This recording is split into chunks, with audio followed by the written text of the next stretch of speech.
புதுசா நடந்த கேஸை விசாரிக்கும் போது அதுல இருக்கிற ஆபத்தை விட ஏற்கனவே நடந்து முடிஞ்சு எவிடன்ஸே இல்லாம ஓரங்கட்டப்பட்ட கேஸை கையில் எடுக்கும் போதுதான் ரொம்ப ஆபத்து அதிகம்.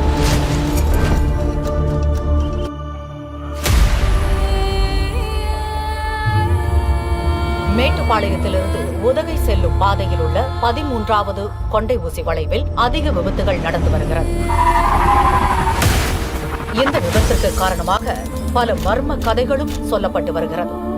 தெய்வ சக்தியை உணரணும், ஆராய்ச்சி பண்ணக்கூடாது.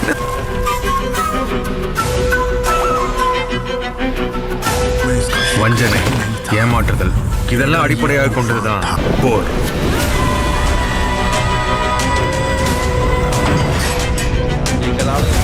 அவனோட படைகளை மூணா பிரிச்சு வெவ்வேறு திசையில இருந்து தாக்கணும்.